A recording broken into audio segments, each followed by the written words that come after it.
Hello नमस्कार दोस्तों, आप सभी का स्वागत है। आज के हमारी क्लास में हम अध्ययन करें पाठ सेकंड सस्य विज्ञान या एग्रोनॉमी से। इससे पहले हमने 2 लेसन कर लिए। पहला हमने कर लिया था कृषि मौसम विज्ञान, जिसमें हमने वायुमंडल, मानसून, राजस्थान के कृषि जलवायु कण और फसलों को प्रभावित करने वाले विभिन्न कारक जिसमें सौर विकिरण, तापमान, आर्द्रता, वर्षा आदि के बारे में हमने अध्ययन किया। और दूसरा पॉइंट हमने जैविक खेती, जीवांश खाद व जैव उर्वरक के बारे में देखा। और तीसरा आज हमारा लेसन है मृदा विज्ञान, सॉइल साइंस। आज हमारी पहली क्लास है और कुल हमारे आज 26वीं क्लास है। और अब हम अध्ययन करें मृदा या सॉइल के बारे में। तो सॉइल शब्द की उत्पत्ति सोलम शब्द से हुई है, जिसका अर्थ है फर्श या फ्लोर। सॉइल शब्द की उत्पत्ति किससे हुई है? तो सोलम शब्द से हुई है, जिसका अर्थ क्या है? फर्श या फ्लोर। 19 फरवरी 2015 को मृदा स्वास्थ्य कार्ड योजना MSCY की शुरुआत हुई। मृदा स्वास्थ्य कार्ड योजना की शुरुआत कब हुई? तो 19 फरवरी 2015 को। और कहाँ हुई? तो सूरतगढ़ गंगानगर में हुई। और इसकी थीम थी स्वस्थ धरा खेत हरा। स्वस्थ धरा खेत हरा का थीम किसकी थी? तो मृदा स्वास्थ्य कार्ड योजना की, जिसकी शुरुआत 19 फरवरी 2015 को हुई। वर्ष 2014 को FAO रोम द्वारा मृदा स्वास्थ्य वर्ष घोषित किया गया। तो वर्ष 2014 को क्या घोषित किया गया? तो मृदा स्वास्थ्य वर्ष किसके द्वारा? तो FAO रोम द्वारा, फूड एंड एग्रीकल्चर ऑर्गेनाइजेशन। अगला है वर्ष 2015 को अंतर्राष्ट्रीय मृदा वर्ष घोषित किया गया। वर्ष 2014 को वर्ष 2014 को मृदा स्वास्थ्य वर्ष घोषित किया गया। और वर्ष 2015 को अंतर्राष्ट्रीय मृदा वर्ष घोषित किया गया, जिसकी थीम थी मृदा स्वस्थ जीवन स्वस्थ। वर्ष 2015 को अंतर्राष्ट्रीय मृदा वर्ष घोषित किया गया, जिसकी थीम है मृदा स्वस्थ जीवन स्वस्थ। अगर मृदा स्वस्थ होगी तो हमारा जीवन क्या होगा? स्वस्थ होगा। भारतीय मृदा विज्ञान संस्थान Indian institute for soil science कहाँ है? वो है भोपाल, मध्य प्रदेश। विश्व मृदा दिवस मनाया जाता है 5 दिसंबर को। विश्व मृदा दिवस कब मनाया जाता है? तो 5 दिसंबर को। मृदा परीक्षण हेतु मृदा कणों का आकार 2.0 mm से कम होना चाहिए। मृदा परीक्षण हेतु मृदा कणों का आकार कितना होना चाहिए? तो 2.0 mm से कम होना चाहिए। अगला है आधुनिक मृदा विज्ञान के पितामह, father of modern soil science, VV Dokuchaev. तो आधुनिक मृदा विज्ञान के पितामह कौन है? तो वो है VV डोकुचेव। अगला है मृदा जांच या सॉइल टेस्टिंग के पितामह है M.A. ट्रोंग। तो मृदा जांच या सॉइल टेस्टिंग के पितामह कौन है? वो है M.A. ट्रोंग। कौन है? M.A. ट्रोंग। और अगला है कृषि रासायनिकी या एग्रीकल्चर केमिस्ट्री के पितामह है जेवी लिबिग। जेवी लिबिग किसके पितामह है? तो कृषि रासायनिकी के पितामह जेवी लिबिग। अब हम अध्ययन करते हैं मृदा की परिभाषा के बारे में। मृदा एक परिवर्तनशील प्राकृतिक पिंड है। मृदा क्या है? एक परिवर्तनशील प्राकृतिक पिंड है। तो मृदा क्या है? एक परिवर्तनीय प्राकृतिक पिंड है। और मृदा एक त्रिविमीय का या 3D बॉडी है। मृदा कैसी है? तो एक त्रिविमीय या 3D बॉडी है। मृदा एक परिवर्तनशील प्राकृतिक पिंड है। ये एक त्रिविमीय का या 3D बॉडी है। मृदा में उपयुक्त NPK अनुपात, नाइट्रोजन, फास्फोरस और पोटास अनुपात कितना है? तो 4:2:1। नाइट्रोजन कितनी? 4, फास्फोरस 2 और पोटास 1। तो मृदा में उपयुक्त NPK का अनुपात कितना है? तो 4:2:1। परंतु भारत में NPK अनुपात कितना है? तो 6.5:2.5:1। मृदा में उपयुक्त तो कितना है? 4.2.1 पूरे विश्व में प्रचलित है। लेकिन अगर हम भारत की बात करते हैं तो NPK का अनुपात है 6.5:2.5:1। 6.5:2.5:1। अब हम बात करते हैं पेडोलॉजी। अब हम किसकी बात करते हैं? तो पेडोलॉजी इस शाखा में मृदा के उद्भव, वर्गीकरण एवं धरातल पर उसके वितरण का वैज्ञानिक अध्ययन किया जाता है। पेडोलॉजी में किसका अध्ययन किया जाता है? तो विज्ञान की वह शाखा जिसमें मृदा के उद्भव, मृदा का वर्गीकरण एवं धरातल पर उसके वितरण का वैज्ञानिक अध्ययन किया जाता है, पेडोलॉजी कहलाता है। पेडोलॉजी ग्रीक भाषा का शब्द है। पेडोलॉजी किसका शब्द है? तो पेडोलॉजी ग्रीक भाषा का शब्द है। और पेडोलॉजी शब्द का सर्वप्रथम प्रयोग VV डोकुचेव ने किया। पेडोलॉजी शब्द का सर्वप्रथम प्रयोग किसने किया? तो वीवी डोकुचेव ने किया। इसलिए वीवी डोकुचेव को सॉइल साइंस या मृदा विज्ञान के जनक कहते हैं। मृदा विज्ञान के जनक कौन है? तो वीवी डोकुचेव। और आधुनिक मृदा विज्ञान के जनक भी कौन है? तो वीवी डोकुचेव। अब हम बात करते हैं इडेफोलॉजी। किसकी बात करते हैं? तो इडेफोलॉजी इस शाखा में मृदा का पादपों के साथ संबंध का अध्ययन किया जाता है। इडेफोलॉजी शाखा में क्या किया जाता है? मृदा तथा पादपों के साथ संबंध का अध्ययन किया जाता है। इसमें मृदा के विभिन्न गुणों का अध्ययन किया जाता है। इसमें तो पेडोलॉजी में तो उद्भव, वर्गीकरण और धरातल पर उसके वितरण का अध्ययन किया जाता है, लेकिन इडेफोलॉजी शाखा में मृदा के विभिन्न गुणों का अध्ययन किया जाता है, जिसमें पौधों की वृद्धि कितनी होती है, पोषण, उपज के संबंध का अध्ययन क्या कहलाता है? इडेफोलॉजी। गुणों का अध्ययन इडेफोलॉजी और उसके वर्गीकरण, उसका विस्तार और उसका अध्ययन क्या कहलाता है? तो पेडोलॉजी कहलाता है। अगला हमारा पॉइंट है भूमि का सोलराइजेशन। भूमि का सोलराइजेशन क्या है? तो फल व सब्जियों की नर्सरी में भूमि जनित रोग व कीटों के अंडों की रोकथाम है। तो इसमें नर्सरी वाली जगह को गर्मी के दिनों अप्रैल मई जून में सिंचाई करके पारदर्शी या सफेद पॉलीथीन से 4 से 6 सप्ताह ढक देते हैं, जिससे भूमि का तापमान 10 से 15 डिग्री सेल्सियस बढ़ जाता है और फफूंद व कीटों के अंडे मर जाते हैं। भूमि का सोलराइजेशन क्या है? तो इसमें गर्मियों में सिंचाई करके सफ़ेद पॉलीथीन से नर्सरी भूमि को ढक दिया जाता है। उसके बाद जिससे उसका तापमान गर्मियों में 10 से 15 डिग्री सेल्सियस बढ़ जाता है और जिससे फफूंद और कीटों के अंडे मर जाते हैं। अगला हमारा पॉइंट है मृदा निर्जमीकरण। अगला कौन सा पॉइंट है? तो मृदा निर्जमीकरण, सॉइल सेटिजाइजेशन। मृदा निर्जमीकरण नर्सरी की बेड व पॉली हाउस में पौधरोपण से पूर्व मृदा को हल्की सिंचित करके फॉर्मेलिन दवा से 1 लीटर प्रति वर्ग मीटर की दर से उपचारित करने से मृदा में उपस्थित हानिकारक कीट, फफूंद, खरपतवार एवं सूत्रकृमि नष्ट हो जाते हैं, जिसे हम क्या कहते हैं? मृदा निर्जमीकरण। तो मृदा निर्जमीकरण क्या है? नर्सरी की बेड व पॉलीहाउस में पौधरोपण से पूर्व हल्की सिंचित करके फॉर्मेलिन दवा से, किस दवा से? वेरी वेरी इंपॉर्टेंट दवा है फॉर्मेलिन दवा से 1 लीटर प्रति वर्ग मीटर की दर से उपचारित करने से मृदा में उपस्थित हानिकारक कीट, फफूंद, खरपतवार एवं सूत्रकृमि नष्ट हो जाते हैं और मृदा क्या हो जाती है? निर्जमीकरण हो जाती है। अगला है मृदा निर्माण, सॉइल फॉर्मेशन। मृदा निर्माण या सॉइल फॉर्मेशन क्या है? तो मृदा का निर्माण रासायनिक, जैविक, भौतिक कारकों द्वारा चट्टानों एवं खनिजों के विघटन से हुआ है। तो मृदाओं का निर्माण किससे हुआ है? रासायनिक, जैविक व भौतिक कारकों द्वारा चट्टानों एवं खनिजों के विघटन से हुआ है। मृदा निर्माण एक धीमी प्रक्रिया है। मृदा निर्माण क्या है? एक धीमी प्रक्रिया है।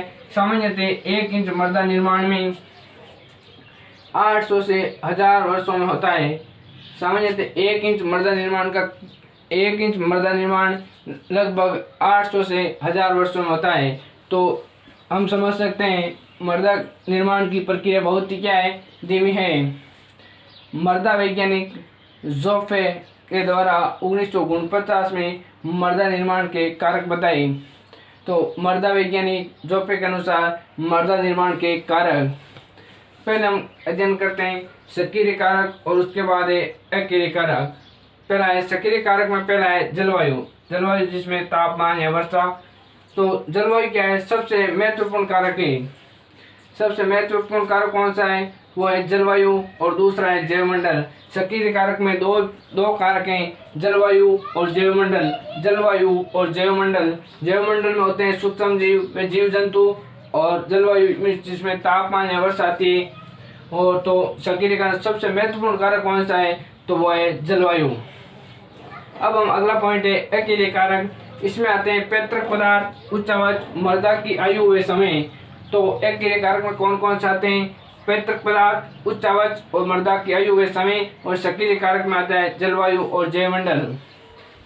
अब हम अध्ययन करते हैं मृदा परिचर्या, सॉइल प्रोफाइल। मृदा प्रोफाइल या सॉइल मृदा परिचर्या या सॉइल प्रोफाइल, ये मृदा का ऊर्ध्वाकार या वर्टिशियल खंड है। तो ये मृदा है, तो ये भाग क्या कहलाता है, तो ये कहलाता है मृदा परिचर्या। ऊर्ध्वाधर क्षेत्र क्या कहलाता है, मृदा परिचर्या कहलाता है। और इसके अंदर ये क्षैतिज खंड ये क्या कहलाते हैं, तो ये मृदा संस्तर कहलाते हैं। ऊर्ध्वाधर क्षेत्र तो क्या कहलाता है, मृदा परिचर्या, और इसका क्षैतिज परतों में बंटा होता है, इसे क्या कहते हैं, तो मृदा संस्तर कहते हैं। तो ये मृदा का ऊर्ध्व या वर्टिशियल खंड है जो मृदा के सभी संस्तरों से गुजरता है। ये देखिए विभिन्न संस्तर है और इसमें ये मृदा परिचर्या गुजरती है तथा मृदा के पैतृक पदार्थों तक फैला होता है। तो यहाँ ये विभिन्न मृदा के पैतृक पदार्थों तक कौन फैली होती है, तो मृदा परिचर्या सॉइल प्रोफाइल फैली होती है। अब हम अध्ययन करते हैं मृदा संस्तरों के प्रकारों के बारे में। तो सबसे पहले हम जानते हैं मृदा संस्तर होते क्या हैं। मृदा के क्षैतिज परतों को मृदा संस्तर कहते हैं। ये कौन से हैं, तो ये मृदा संस्तर हैं। ये तो ऊर्ध्वाधर तो है, वो है मृदा प्रोफाइल या मृदा परिचर्या, और ये है मृदा संस्तर। मुख्य 4 प्रकार के संस्तर होते हैं, A-O कार्बनिक, A-O, A, B और C। मुख्य मृदा संस्तर कितने होते हैं, O, A, B और C। वनों की भूमि को O, A, B, C संस्तरों में विभाजित किया जाता है। तो वनों की भूमि में कौन सा संस्तर पाया जाता है, तो सभी संस्तर पाए जाते हैं O, A और B और C। A, O, A, B, C, O, A, B, C वनों की भूमि में ये चारों संस्तर पाए जाते हैं। जबकि सामान्य मृदाओं में O संस्तर नहीं पाया जाता, इसमें A, B, C संस्तर पाया जाता है। वनों की भूमि में तो चारों संस्तर O, A, B और C पाया जाता है, जबकि सामान्य मृदाओं में केवल A, B, C संस्तर पाया जाता है, O संस्तर अनुपस्थित होता है। अब हम अध्ययन करते हैं संस्तरों के बारे में। तो पहला है कार्बनिक या O संस्तर। कौन सा संस्तर, कार्बनिक या O संस्तर।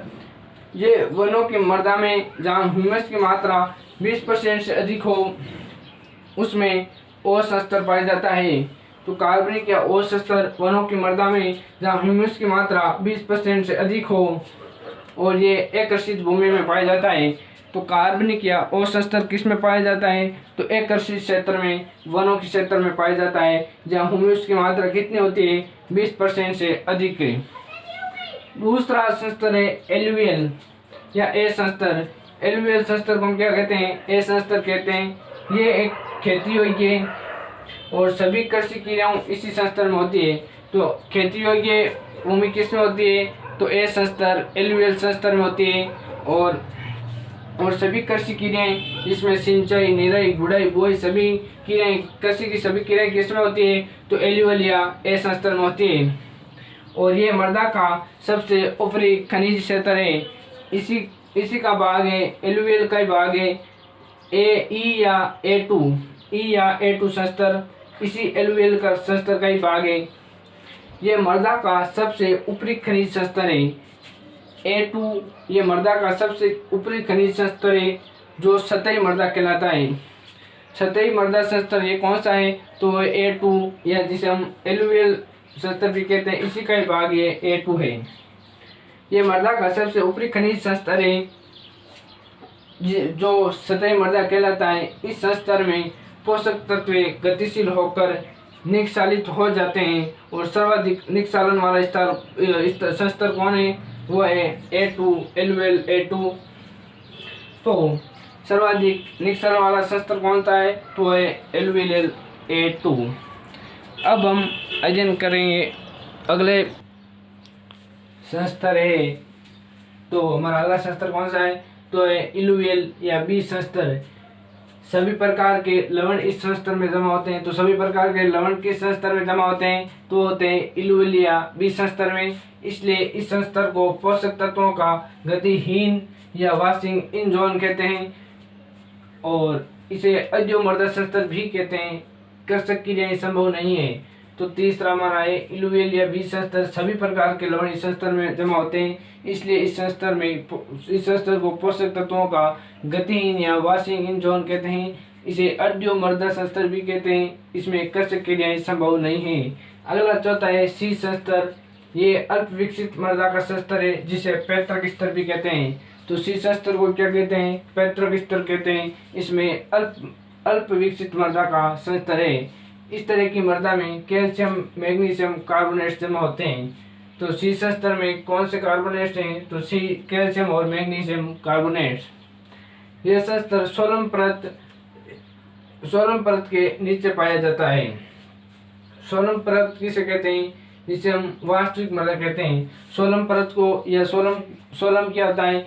तो इसे वास्तविक मर्दा भी कहते हैं। ए व बी संस्तर को संयुक्त रूप से सोलम कहते हैं। तो ए व बी संस्तर को संयुक्त रूप से क्या कहते हैं? तो सोलम, और सोलम के नीचे क्या पाया जाता है? सी संस्तर। तो ये अब हम शुरू करें शब्दावली। तो अगला है रिंगोलित। मर्दा के ए प्लस बी तथा सी संस्तरों को संयुक्त रूप से रिंगोलित कहते हैं। ए व बी संस्तर को संयुक्त रूप से क्या कहते हैं? तो कहते हैं सोलम, और ए बी तथा सी संस्तरों को संयुक्त रूप से कहते हैं रिंगोलित। और मर्दा के और ये रिंगोलित भाग ही मर्दा निर्माण करता है। अगला है रिंगोसोल। मर्दा के अविभक्त संस्तरों को रिंगोसेल कहा जाता है। मर्दा का अविभक्त संस्तरों को क्या कहा जाता है? तो रिंगोसोल। सबसे छोटा भाग जिसको मर्दा के रूप में वर्गीकृत नहीं किया जा सकता उसे कहते हैं पेडोन। तो पेडोन क्या है? मर्दा का सबसे छोटा भाग जिसको मर्दा के रूप में वर्गीकृत किया जा सकता है। अगला है फरोस्लाइस। फरोस्लाइस 1 हेक्टर मर्दा की 0 से 15 सेमी मोटी परत जो हल के द्वारा जोती जाती है फेरोस्लाइस कहलाती है। जिस मर्दा को हल से जोती जाती है वो कौन सी मर्दा कहलाती है? तो फरोस्लाइस। तो ये थी मरी परिदीक्षिका या सॉइल प्रोफाइल। इसको हम अब डायग्राम से समझते हैं। तो ये मर्दा, तो इसको ऊर्ध्वाधर क्षेत्र क्या कहलाता है? तो ये कहलाता है मर्दा परिच्छेदिका। इसे को क्षैतिज क्षेत्र में बांटना क्या कहलाता है? तो ये कहलाता है संस्तर। ऊर्ध्वाधर मर्दा परिच्छेदिका, क्षैतिज काटना संस्तर। तो संस्तर मुख्यतः कितने हैं? तो ओ, ए, बी और सी। ओ संस्तर या कार्बनिक संस्तर केवल किस में पाया जाता है? वनों की भूमि में।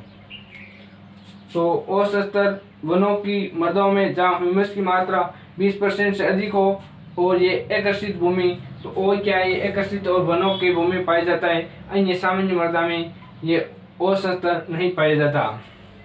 अब हमारी बात करते हैं दूसरा संस्तर है ए या एलुवियल संस्तर। इसमें खेती योग्य संस्तर कौन सा है? तो ए एलुवियल। सभी कृषि क्रियाएं इसी संस्तर में होती है। तो खेती योग्य है तो सभी कृषि क्रियाएं भी किस में होती है? तो ए संस्तर में होती है। अगला है बी संस्तर। इसी ए का एक भाग है ई या A2 संस्तर। ये मर्दा का सबसे क्या है? ऊपरी परत है। मर्दा की सबसे ऊपरी परत किस में पाई जाती है? तो इस एलुवियल संस्तर में पाई जाती है। और इसकी का भाग है A2 जिससे मर्दा का सबसे ऊपरी खनिज संस्तर है। तो A2 क्या है? ये खनिज संस्तर है, इसी का भाग है A2। इसमें ये खनिज संस्तर पाया जाता है जो सतही मर्दा कहलाता है। यही A2 क्या कहलाता है? सतही मर्दा कहलाता है। इस संस्तर में पोषक तत्व गतिशील होकर निष्कासित हो जाते हैं। इसमें पोषक तत्व क्या होते हैं? गतिशील होते हैं, इसी कारण इसमें कृषि कार्य किए जाते हैं। और सर्वाधिक निष्कालन भी इसी का होता है क्योंकि खनिज की परत भी इसी में पाई जाती है। तो सर्वाधिक निष्कालन भी किसी में होता है? इसी में होता है। और तीसरा हमारा है इलुवियल या बी संस्तर। सभी प्रकार के लवण इस मर्दा से जो भी लवण आते हैं वो किस में जमा होते हैं? तो बी इलुवियल में जमा होते हैं। इसलिए इस संस्तर को पोषक तत्वों का गतिहीन या वॉशिंग इन और इसे वॉशिंग आउट और इसे वॉशिंग इन संस्तर कहते हैं। इसे अजोमर्दा संस्तर भी कहते हैं। तो इस बी को क्या कहते हैं? अजोमर्दा संस्तर भी कहते हैं। और इसमें कृषि क्रियाएं संभव नहीं है। अगला है सी संस्तर।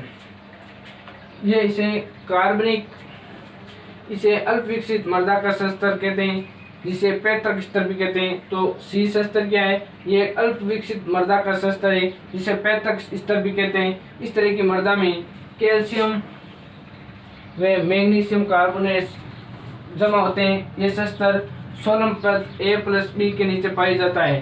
तो अब देखते हैं सोलम परत कौन सी है। अब हम शब्दावली की बात करते हैं तो सोलम परत कौन कौन सी है।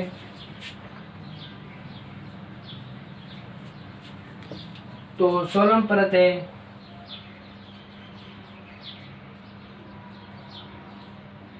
तो सोलम परत है ए और बी, ये संयुक्त रूप से क्या है, तो ये सोलम क्या है, सोलम। और इसे वास्तविक मृदा भी कहते हैं। और रिंगोलित क्या है, मृदा के ए बी तथा सी को संयुक्त रूप से इसे ए बी और ये सी इन तीनों को संयुक्त रूप से क्या कह सकते हैं हम, इसे कहते हैं रिंगोलित। इसे क्या कहते हैं, रिंगोलित। ये रिंगोलित ए और बी को संयुक्त रूप से कहते हैं सोलम, ए बी और सी को संयुक्त रूप से क्या कहते हैं, रिंगोलित। जिसे मृदा को विभक्त नहीं करते हैं उसे कहते हैं रिंगोसोल। और सबसे छोटा भाग जिसको मृदा के रूप में वर्गीकृत किया जा सकता है उसे कहते हैं पेडोन। और एक मृदा की जिसे 0 से 15 सेमी मोटी परत इसी एलुवियल भाग में पाई जाती है, जिसको हल के द्वारा जोती जाती है, उसे क्या कहते हैं, तो फेरोस्लाइस। तो दोस्तों ये थी आज की हमारी महत्वपूर्ण क्लास। फिर मिलते हैं अगली क्लास में, तब तक के लिए थैंक यू।